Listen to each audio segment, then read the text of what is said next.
Sometimes it seems the world has become desensitized to the regime's authoritarianism at home and its campaigns of violence abroad. But the proud Iranian people are not staying silent about their government's many abuses. And the United States, under President Trump, will not stay silent either.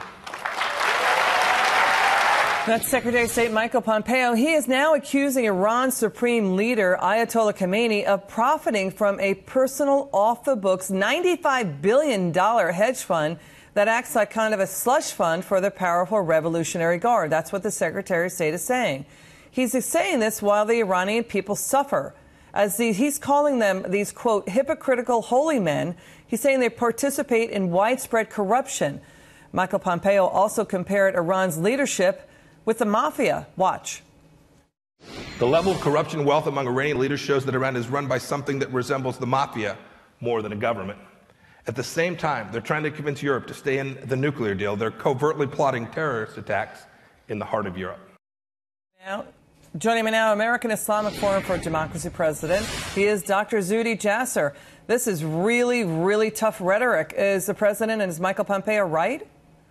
Oh, absolutely. And it's obviously not just rhetoric. It is reality. It is the truth. And I can't tell you, Liz, how cathartic it is to finally have a president, Secretary of State, a cabinet, a DOD that is calling out the reality, the truth of what the people of Iran are saying from the streets, that these are mullah mobsters, that the money that we sent them was simply ransom money, that it was never going to get to the people, that they were using it not only to hurt their people, but they were using it to fund genocide in Syria, to fund Hezbollah, terror throughout the region. So these mullah mobsters, Secretary Pompeo is calling out, and the reality is this is going to help fuel the revolution, to know that we are on their side and we're not verbalizing the lies of the regime in Tehran. Enlighten us, sir. Michael Pompeo says the Iranian regime's sole intent is to keep the entire country of Iran stuck in the tenets of Islamic revolution and to spread that revolution around the world by force if necessary. Your reaction to that?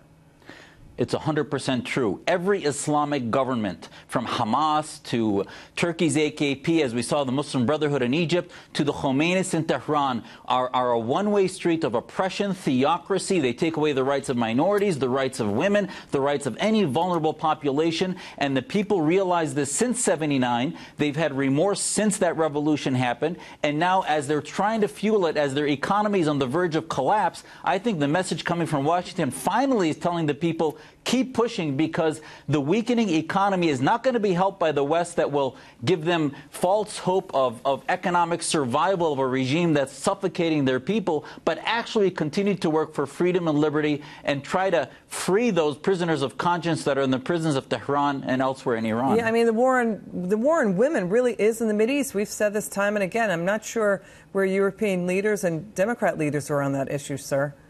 That's the bizarre aspect of the response from the left. It seems like all of a sudden they have become a voice for the regime, for the theocrats, and they're showing demonstrations that the Iranian regime wants them to show, and they're ignoring the plights of women, the plights of minorities. All of that's being ignored by the left because they're so pathologically anti-Trump. They don't want to see how the values of freedom and liberty and liberalism on the left are actually being helped by the position of Secretary Pompeo and the president. I'd like your take on what we reported earlier about comedian Michelle Wolf comparing U.S.